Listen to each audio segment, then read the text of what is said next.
Hello students, manner preposition में आपका स्वागत है। आज मैं शुरू करने जा रहा हूँ बिफोर से।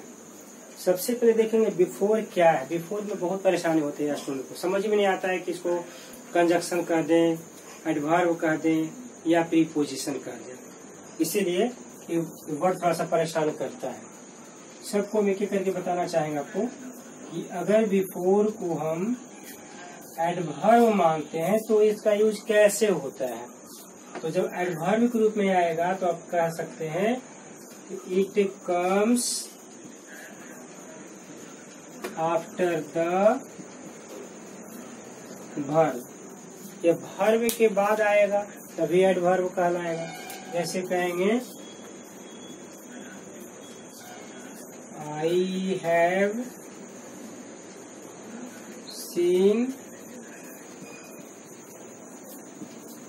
The Taj Mahal before. देखिए इस तरह हो गया, तो मैंने पहले देख लिया है, पहले देखा है, तो वर्ब भी है, इसकी विशेषता बतला रहा है। तो ये हो गया एडवर्ब। फिर एडवर्ब को अगर देखते हैं आप तो एक कंजक्शन के रूप में देखिए इसको। एक कंजक्शन भी होता है, लेकिन कंजक्शन जब होगा तो इसका फिर कंडीशन यहाँ से चेंज करेगा। क्या चेंज करेगा? कंजक्शन के रूप में जब भी आएगा तो सेंटेंस को दो भागों में रहेगा, इसको जोड़ने का काम करेगा। यानी दोनों तरफ अलग अलग सेंटेंस होगा तो आप समझ जाएंगे कि ये कंजक्शन है। यही इसका तरीका है कंजक्शन के। जैसे आप पास्ट परफेक्ट का सेंटेंस बनाते हैं,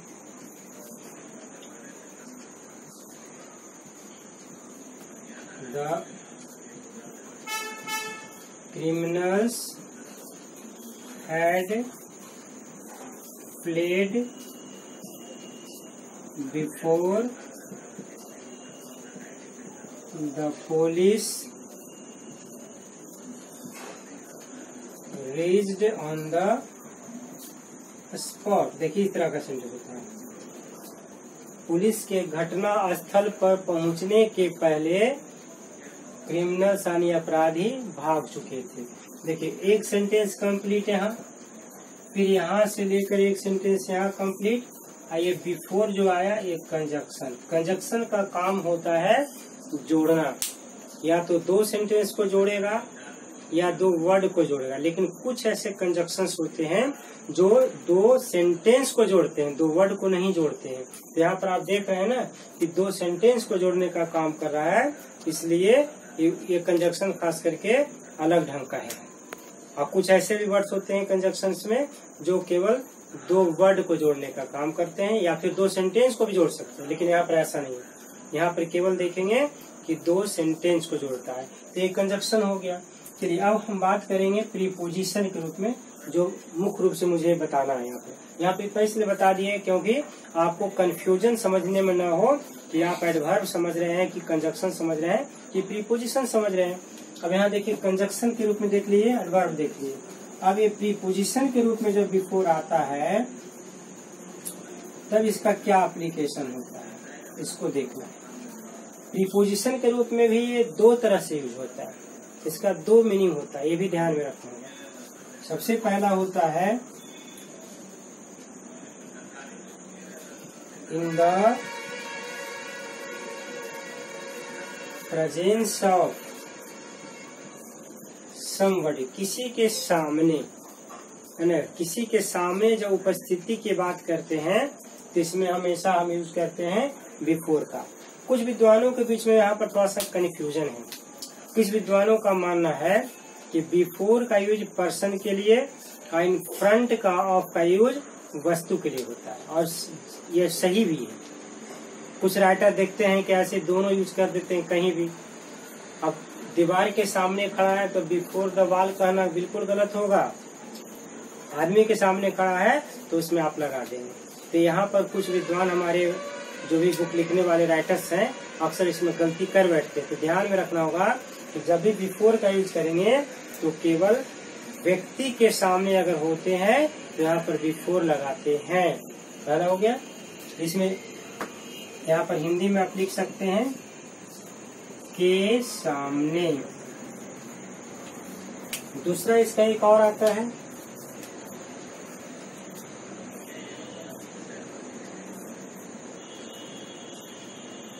अर्लियर। अर्लियर देन या अर्लियर खाली कह दें बस काम चल जाएगा। पहले मतलब बनिस्पत पहले। लेकिन यहाँ पर देखिए क्या आता है, टाइम के लिए जब आएगा इसमें स्पेशल ध्यान देना होगा पॉइंट ऑफ टाइम। खास टाइम अगर दिया जैसे 2 बजे के पहले, अगर पीरियड ऑफ टाइम को शो करेगा तो इसका यूज हम नहीं करेंगे। जब पॉइंट ऑफ टाइम को सर्टेन टाइम दिया रहेगा तो यहाँ पर आप बिफोर का यूज करते हैं। तो ये 2 तरह से यूज होता है, के पहले यहाँ पर लिख सकते हैं, के पहले इस तरह से। अब इसका एग्जाम्पल आप देख लें।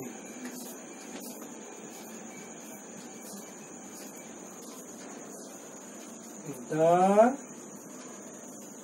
एक्यूज्ड, जिसको कहते हैं आरोपी, अभी अपराध साबित नहीं हुआ है तब तक इसको हम एक्यूज्ड कहते हैं। The accused was produced before the जज। जज के सामने आरोपी को प्रस्तुत किया गया। या फिर मान लीजिए जैसे मैं कहूँ कि मैं आपके सामने हूँ, आप ऐसे भी कर सकते हैं ना, I am standing before you, मैं आपके सामने खड़ा हूँ। तो इस तरह से आप यहाँ बिफोर, यहाँ इन फ्रंट ऑफ अगर कह देंगे तो गलत होगा, इसलिए बहुत सारी किताबों में इस प्रकार का एरर्स मिल जाएगा आपको। इन फ्रंट ऑफ आदमी के लिए भी यूज कर देते, लेकिन यह गलत है, ध्यान रखिएगा। अब देखिए यहाँ पॉइंट ऑफ टाइम की बात कर रहे हैं, तो टाइम में कैसे चलेगा, टाइम में कहाँ आता है, तो टाइम में देखिए इसको कैसे आता है, जैसे ही केम, वह आया। अब यहाँ पर लिख देंगे बिफोर 2 o'clock। देखिए 2 o'clock कहेंगे, मॉर्निंग कहेंगे, इवनिंग कहेंगे, इस तरह का जो आता है टाइम उसको कहा जाता है पॉइंट ऑफ टाइम। तो पॉइंट ऑफ टाइम के पहले शो करेंगे तो उसमें बिफोर लगा देंगे। अब यहाँ देखेंगे without.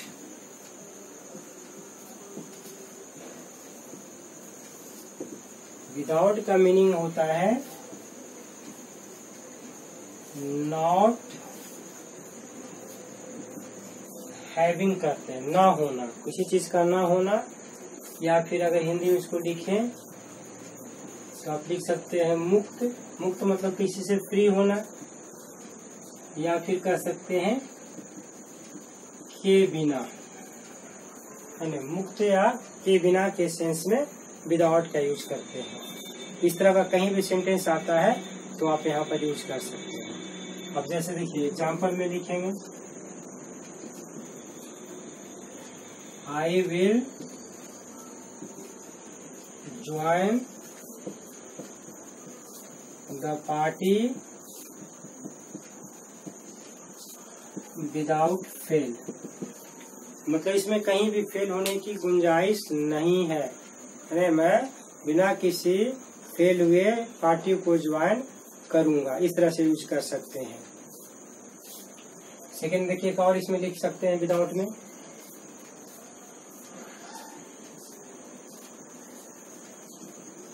millions of people in India have gone without food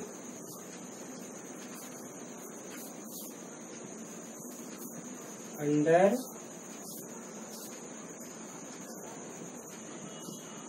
covid. Under कोविड-19 का मतलब है कि कोविड-19 के दौरान अभी हम लोग क्या देख रहे हैं, कोविड-19 के दौरान ऐसे लाखों करोड़ों लोग हैं जो कि कई दिन बिना फूड के रह रहे हैं। तो विदाउट का मतलब होता है कहीं पर भी आप चाहें तो के बिना के सेंस में आप यूज कर सकते हैं। जैसे she has found the place without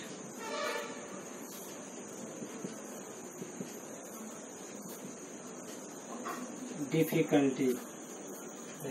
She has found the place without difficulty. तो इस तरह से कहीं भी behind का यूज आप कर सकते हैं।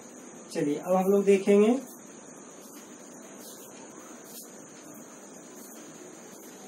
behind।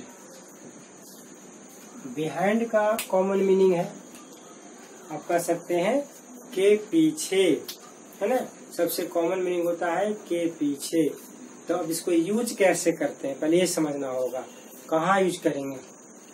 इसको आप अगर इंग्लिश में लिखना चाहें तो ऐसे लिख देंगे towards the back side of somebody या समथिंग।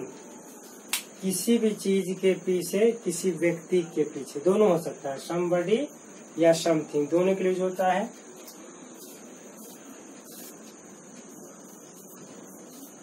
के पीछे, देखिए के पीछे में भी यहाँ कंडीशन है, ध्यान रखेंगे। आखिर के पीछे में क्या क्या कंडीशन आ सकता है। तो किसी क्रम में पीछे हो, आप इसको लिख सकते हैं क्रम में पीछे हो। या फिर आप कहते हैं क्या कंडीशन हो सकता है इसमें, तो मान लिया कि स्थान में पीछे हो, ये भी कर सकते हैं। या फिर कह सकते हैं समय में।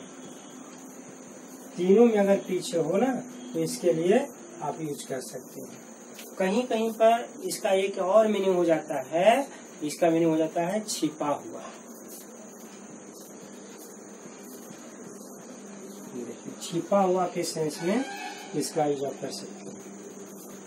इस तरह से यूज होता है। अब इसका एग्जाम्पल आप देख लेंगे, जैसे कहेंगे the sun was hidden.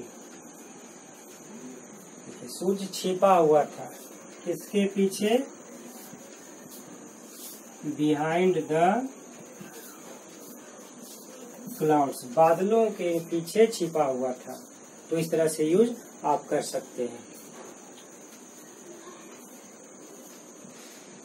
Our school days will be left behind us। हमारे स्कूल के दिन हमसे पीछे छूट जाएंगे। अब जैसे देखिए इसी में और एग्जांपल आप देख सकते हैं कि who is standing behind you, तुम्हारे पीछे कौन खड़ा है। तो आप इस तरह से बोल सकते हैं who is standing behind you. Rana ji has left, है ना, राणा जी ने छोड़ के गया, क्या गया है, ठीक है, हैवी डेट बिहाइंड हिम। इस तरह से यूज कर सकते हैं आप।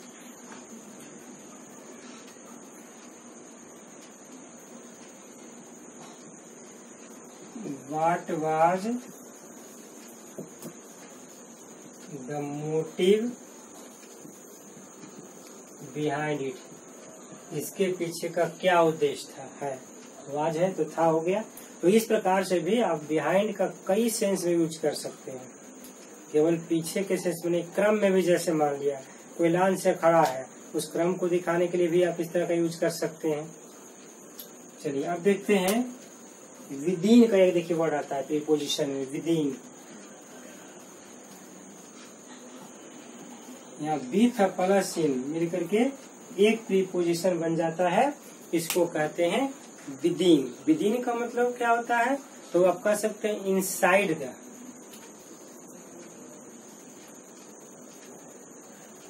Inside the range. क्या रेंज, रेंज का मतलब देखिए बहुत है, रेंज और लिमिट भी आप लिख सकते हैं इसको। इन द रेंज और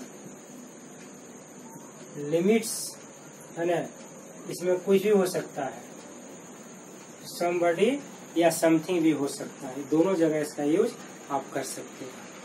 अब जैसे देखिए इसमें यूज कैसे करते हैं, इसका ही क्या है, इसका होता है के भीतर। हिंदी में अगर इसकी बात करें हम तो कहेंगे के भीतर, सीमा में या सीमा के अंदर। देखिए सीमा के अंदर भी कर सकते हैं या सीमा के भीतर भी कर सकते हैं, दोनों का यहाँ पर यूज एक ही जैसा हो सकता है। अब जैसे लिखेंगे यहाँ पर एग्जाम्पल में,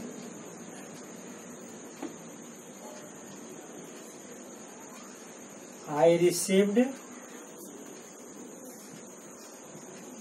a telegram within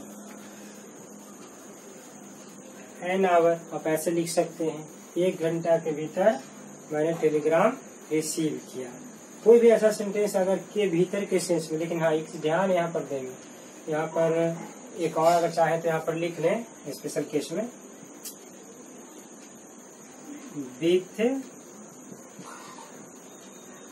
period of time. इसको कहते हैं समय की अवधि के लिए भी यूज होता है। अब यहाँ पर पॉइंट ऑफ टाइम के साथ यूज आप कर ही नहीं सकते हैं। पॉइंट ऑफ टाइम जैसे ही आ गया तो फिर बिफोर लगा दो, जैसे before 2 o'clock, before 5 o'clock, before morning, before evening, इस तरह का वर्ड यूज कर सकते हैं। लेकिन जहाँ पर एक अवधि ड्यूरेशन को शो करे वहां पर आप इसका यूज बिल्कुल सही ढंग से कर सकते हैं। अब जैसे कोई भी लिखेंगे, मान लिया देखिए एग्जाम्पल और भी देखिएगा,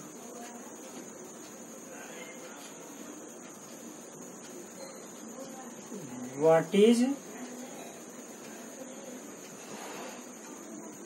विद इन दिस, इसके भीतर क्या है, तो इस तरह से विद इन का यूज कर सकते हैं।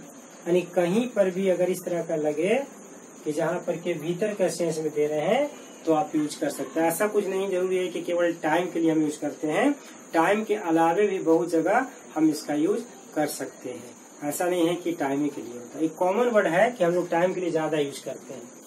अब जैसे देखिए कोई और सेंटेंस आप देख सकते हैं, He will come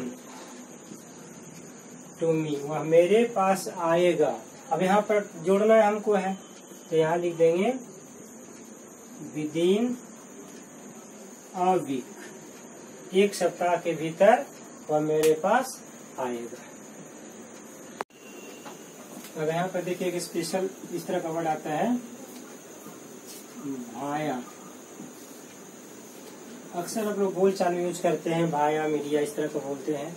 तो भाया क्या होता है?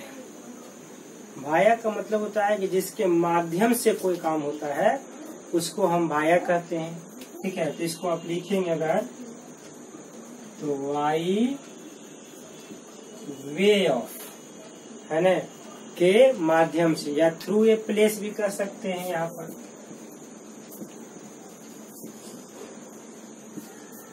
किसी स्थान से होकर के गुजरते हैं तो उसमें आ जाते हैं, या फिर बाय मीन्स ऑफ भी कर सकते हैं। देखिए बाय मीन्स ऑफ कर सकते हैं, तो बाय मीन्स ऑफ का मतलब भी हो जाता है से होकर, यानी रास्ते से होकर। इसको आप ऐसे लिख सकते हैं, रास्ते से होकर।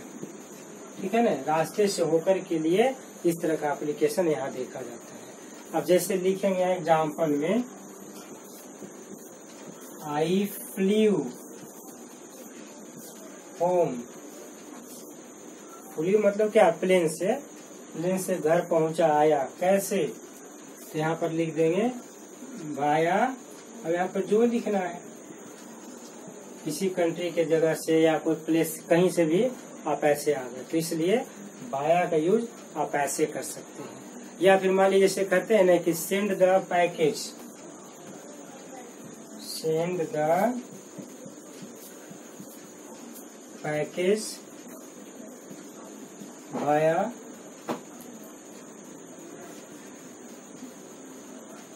पोस्ट के माध्यम से भेज दो इस पैकेज को।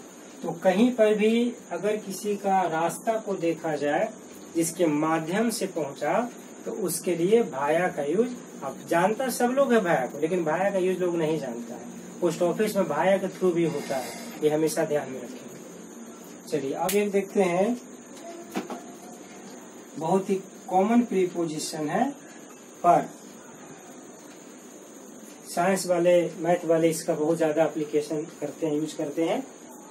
प्रति सेकेंड बोलते हैं अक्सर, प्रति मिनट बोलते हैं, प्रति घंटा बोलते हैं, लेकिन बिना प्रीपोजिशन के वो बोल भी नहीं पाएंगे, उनको भी यहाँ प्रीपोजिशन जानना पड़ता है। ठीक है, तो पर का मतलब क्या होता है आप सबसे पहले ये समझ लें। इसको आप सीधे लिख देंगे फॉर ईच, प्रति। हिंदी में अगर बात आप करते हैं इसको तो लिखेंगे प्रति।